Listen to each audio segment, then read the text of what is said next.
दोस्तों, इच्छा और उस इच्छा पर स्थिर रहने की संकल्प कितनी जरूरी है, गौतम बुद्ध की इस कहानी से जानेंगे।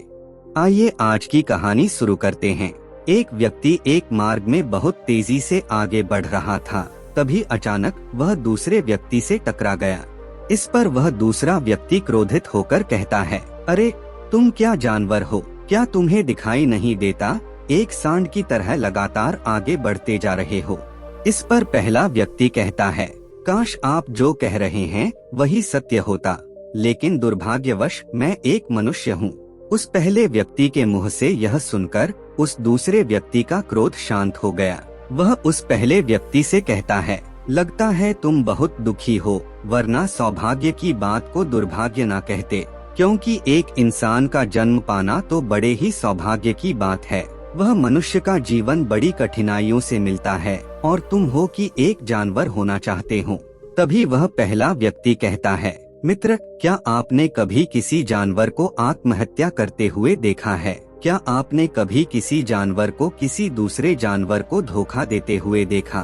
क्या आपने किसी जानवर को अपने अतीत या फिर अपने भविष्य के लिए परेशान होते हुए देखा है? ऐसे में मनुष्य का जीवन भला सौभाग्य की बात कैसे हो सकती है? इससे अच्छा तो पशुओं का जीवन ही है। हम मनुष्य तो पशुओं से भी गए गुजरे हैं। उस पहले व्यक्ति की यह सारी बातें सुनकर वह दूसरा व्यक्ति कहता है, लगता है तुम बहुत दुखी हो, तुम्हारे जीवन में बहुत बड़ी समस्या आ पड़ी है। यदि ऐसा है तो तुम्हें इसका समाधान महात्मा बुद्ध के पास मिल जाएगा। तभी पहला व्यक्ति कहता है, क्या कोई साधु है, महात्मा है, ऋषि मुनि है, पंडित है? अगर वह इनमें से है तो इनमें से कोई भी मेरी मदद नहीं कर सकता। मैं ऐसे कई लोगों से मिल चुका और इनके पास मेरी समस्या का कोई समाधान नहीं है। इस पर वह दूसरा व्यक्ति कहता है, वह इनमें से तो नहीं है, लेकिन वह क्या है यह मैं भी नहीं जानता। बस मैं इतना ही जानता हूँ कि जो भी उनके पास जाता है उनकी सभी समस्याओं का समाधान वह बड़ी सरलता से कर देते हैं। जो भी उनके पास आता है वह अपने सारे दुख दर्द वहीं पर छोड़कर चला आता है। उस दूसरे व्यक्ति की बात सुनकर पहले व्यक्ति को लगा कि उसे भी महात्मा बुद्ध से मिलना चाहिए। उसने उस दूसरे व्यक्ति से कहा, ठीक है भाई, अगर तुम कहते हो तो मैं एक बार उनसे भी मिल लेता हूँ, उन्हें भी देख लेता हूँ कि आखिर ऐसी क्या बात है जो लोगों की समस्याओं का समाधान बड़ी सरलता से कर देते हैं। इतना कहकर वह व्यक्ति अगले ही दिन महात्मा बुद्ध से मिलने के लिए निकल पड़ा। लगातार 3 दिन की यात्रा करने के बाद आखिरकार वह महात्मा बुद्ध के पास जा पहुंचा। जब वह महात्मा बुद्ध के करीब पहुंचा तो उसने देखा कि महात्मा बुद्ध अपने सभी शिष्यों को उपदेश दे रहे थे। महात्मा बुद्ध कह रहे थे, इस पृथ्वी पर उपस्थित हर किसी का जीवन बहुत कीमती है, परंतु मनुष्य जीवन अनमोल है और इसी मनुष्य जीवन के कारण हम मनुष्य पशुओं से नीचे भी आ सकते हैं। महात्मा बुद्ध का यह उपदेश समाप्त होते ही वहाँ पर जो भी लोग बैठे हुए थे वह वहाँ से चले गए। तभी वह व्यक्ति महात्मा बुद्ध के करीब पहुँचा और वह महात्मा बुद्ध को प्रणाम करके कहता है, हे बुद्ध, आप कहते हैं कि हम मनुष्य का जीवन अनमोल है। आखिर हम मनुष्य के जीवन में ऐसी क्या बात है? हम मनुष्य के जीवन में कीमती जैसा क्या है? हम चिंता करते हैं, परेशान रहते हैं, हम अपने भविष्य के लिए हमेशा चिंतित रहते हैं। ऐसे ही हजारों प्रकार की समस्याएं हम मनुष्य के जीवन में चलती रहती हैं। लेकिन आप क्या जाने, आप तो एक साधु हैं, आपने तो ये सारी चीजें त्याग दी हैं और इसीलिए शायद आप ये सारी बातें बड़ी आसानी से कह सकते हैं। मुझे तो यही लगता है कि मनुष्य का जीवन बहुत ही कठिन है, हमें इसे समाप्त कर लेना चाहिए। आपने कभी किसी पशुओं को देखा है? ना तो वह चिंता करते हैं, ना ही उन्हें किसी तरह की तकलीफ होती है और ना ही वह कोई परेशानी में रहते। वह तो अपना जीवन मौज मस्ती में जीते हैं। ना ही उन्हें अपने भूतकाल की चिंता होती है और ना ही भविष्य की। ना ही वह किसी को धोखा देते हैं और ना ही किसी से शिकायत करते हैं। वह तो बस अपना जीवन जीते रहते हैं। और वहीं पर दूसरी तरफ हम मनुष्य का जीवन ठीक इसका उल्टा है। मुझे तो यही लगता है कि मनुष्य का जीवन पशु के जीवन से भी बदतर है। मनुष्य जीवन एक श्राप है जो हमें मिला है। ऐसे में आपको मनुष्य जीवन में ऐसी क्या विशेषताएं नजर आती हैं जो आप लोगों को झूठ बताते रहते हैं कि हम मनुष्य का जीवन बहुत कीमती है, बहुत मूल्यवान है। इस दौरान महात्मा बुद्ध उस व्यक्ति की सारी बातें ध्यानपूर्वक सुन रहे थे और वह उसकी मनोदशा को समझ रहे थे। आखिर में महात्मा बुद्ध मुस्कुराते हुए उस व्यक्ति से कहते हैं, तुम अपने जीवन के संघर्षों से भाग रहे हो। यदि तुम संघर्ष करोगे ही नहीं तो जीवन सफल कैसे बनेगा? और जब हम संघर्षों से भागते हैं तो हमारा जीवन दूसरों के अधीन हो जाता है और फिर हमें दूसरों के अनुसार ही चलना पड़ता है। इसलिए हमें अपने जीवन के लिए संघर्ष तो करना ही पड़ता है। महात्मा बुद्ध के मुंह से यह सुनकर वह व्यक्ति बहुत अड़चन में पड़ गए। उसने तुरंत ही महान बुद्ध को प्रणाम किया, उनके चरणों में जा गिरा और उनसे कहने लगा, हे बुद्ध, आपको कैसे पता चला कि मैं अपने जीवन में संघर्षों से भाग रहा हूँ, उनसे बचना चाहता हूँ? मेरे जीवन में जब भी कोई समस्या खड़ी होती है तो मैं उसका सामना नहीं कर पाता, बल्कि मैं उसे छोड़कर भाग जाना चाहता हूँ। आगे महात्मा बुद्ध उस व्यक्ति से कहते हैं, तुम्हें लगता है कि पशुओं का जीवन हमसे लाख गुना अच्छा है, क्योंकि वह अपना जीवन खुद समाप्त नहीं कर सकते, क्योंकि वह किसी को धोखा नहीं देते और न ही आने वाले भविष्य की चिंता करते हैं। इसका मतलब यह तो नहीं कि पशुओं के जीवन में कोई संघर्ष नहीं है। पशुओं के जीवन में तो जन्म से लेकर मृत्यु तक संघर्ष ही होता है। जब वह छोटे होते हैं तो उनकी जान को खतरा होता है, वह अपनी जान बचाने के लिए संघर्ष करते हैं। जैसे जैसे बड़े होते हैं उन्हें अपना पेट भरने के लिए संघर्ष करना पड़ता है। फिर चाहे उनके सामने कोई भी क्यों ना हो, उनके सामने कितनी भी बड़ी परिस्थिति क्यों ना हो, वे संघर्ष करने से कभी पीछे नहीं हटते। लेकिन हम मनुष्य छोटे छोटे संघर्षों से डर जाते हैं। अगर हम उन पशुओं की तरह अपने जीवन में संघर्ष करने लगें, तो मनुष्य का जीवन अपने आप ही सफल हो जाएगा। इतना संघर्ष अगर एक मनुष्य अपने जीवन में कर ले तो वह जो चाहता है वह कर सकता है, उसे पा सकता है। और जबकि इतना संघर्ष करने के बाद भी वह पशु अपने जीवन में कुछ भी नहीं कर पाता। वास्तविकता तो यही है कि बिना संघर्ष के कोई जीवन है ही नहीं। फिर चाहे वह कोई राजा हो या भिखारी, सबके जीवन में संघर्ष तो है ही।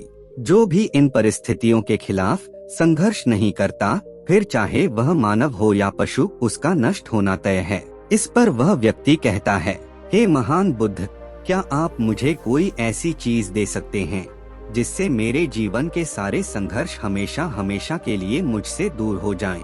मेरी सारी चिंताएं, सारी समस्याएं, सारी परेशानियां हमेशा हमेशा के लिए खत्म हो जाएं और मेरा जीवन सुखमय बन जाए। उस व्यक्ति की यह बात सुनकर महात्मा बुद्ध एक बार फिर से मुस्कुराने लगे और उस व्यक्ति से कहते हैं, मैं तुम्हें वह चीज तो नहीं दे सकता, लेकिन हाँ, मैं तुम्हें वहाँ तक पहुँचने का रास्ता जरूर बता सकता हूँ।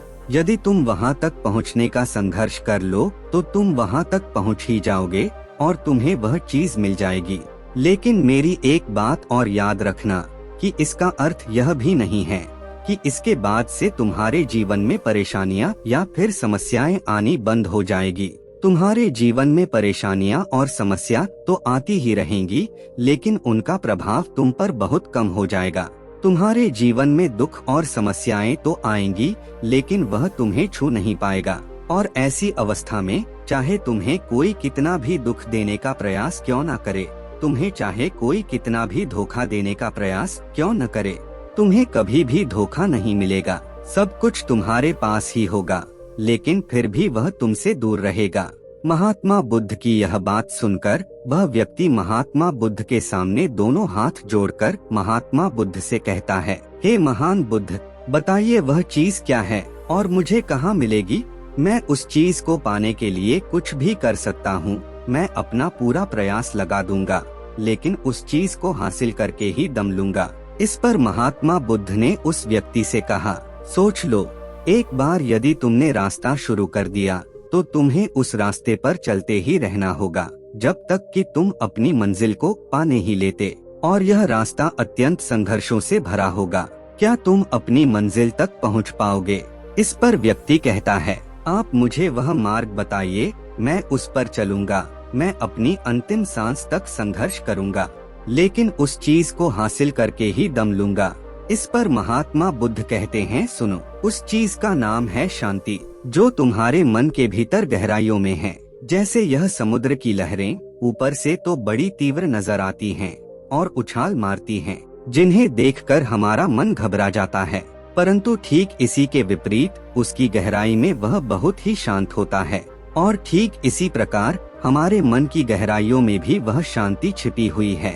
तुम्हें अपने मन की गहराइयों में उस शांति को खोजना होगा, उस शांति के लिए संघर्ष करना होगा। और अगर तुम रास्ते से नहीं भटके तो जैसा मैंने तुम्हें कहा है वह सब तुम्हें मिलेगा जो तुम चाहते हो। महात्मा बुद्ध के मुंह से यह सुनकर वह व्यक्ति कहता है, हे तथागत, मैंने तो सोचा था कि आप मुझे कोई ऐसी वस्तु बताएंगे जिसे मैं किसी भी हालत में खोज लूंगा और उसके बाद मेरा जीवन सुखमय बन जाएगा। इस दुनिया में ऐसी कोई चीज जिसे खोजा नहीं गया, उसे तो खोजा जा सकता है, लेकिन मैं अपने मन के भीतर कैसे जा सकता हूँ? वहाँ भला कौन सा मार्ग जाता है, कौन सी सवारी जाती है, जिस मार्ग पर मैं चलकर या फिर उस सवारी के द्वारा वहाँ तक पहुँच सकता हूँ? इस पर महात्मा बुद्ध मुस्कुराने लगे और उस व्यक्ति से कहते हैं, वहाँ पर कोई सवारी नहीं जाती और ना ही वहाँ पर मनुष्य पैदल जा सकता है, फिर भी वह एक मार्ग है और उस मार्ग पर चलना ही पड़ता है। इस पर वह व्यक्ति कहता है, तो आप मुझे बताइए, मैं उस मार्ग पर चलकर कैसे मन के भीतर की उस शांति को खोज सकता हूँ? इस पर महात्मा बुद्ध ने कहा, इस दुनिया में सबसे शक्तिशाली क्या है? इसका जवाब देते हुए वह व्यक्ति कहता है, हे बुद्ध, इस दुनिया में सबसे शक्तिशाली चक्रवर्ती सम्राट है, जिसके पास असीम शक्ति है, जिसके पास सब कुछ है, उसके पास किसी चीज की कोई कमी नहीं। इसके जवाब में महात्मा बुद्ध कहते हैं, नहीं, इस दुनिया में सबसे शक्तिशाली चीज है इच्छा, और यही इच्छा इस दुनिया को चला रही है। जो कोई भी कुछ भी कर रहा है वह उसकी इच्छा का ही परिणाम है, उसका कर्म है, सब कुछ उसकी इच्छा के अनुसार ही चल रहा है। जहाँ तक बात है एक चक्रवर्ती सम्राट की, तो एक इच्छा एक चक्रवर्ती सम्राट को भी धूल में मिटा सकती है। इस दुनिया में जो कोई भी है, जहाँ कहीं भी है, जिस किसी भी परिस्थिति में है, वह उसकी इच्छा के अनुसार ही, वह उसकी इच्छा का परिणाम ही है। अपनी इच्छा के बल पर मनुष्य इस जीवन में कुछ भी कर सकता है, लेकिन एक वास्तविकता यह भी है कि मनुष्य अपनी इच्छा पर नियंत्रण नहीं कर पाता। हमारे मन की बुरी इच्छाएं हमारी तरफ बुरी चीजों को खींचती है, इसलिए इच्छा बहुत सोच समझकर करनी चाहिए। हमें अपने जीवन में क्या चाहिए, ये केवल हम अपनी इच्छा से ही निर्धारित कर सकते हैं। इस पर वह व्यक्ति कहता है, हे बुद्ध, क्या मैं अगर यह इच्छा करूं कि मुझे अपने मन की भीतर की शांति मिल जाए, तो क्या वह मुझे मिल जाएगी?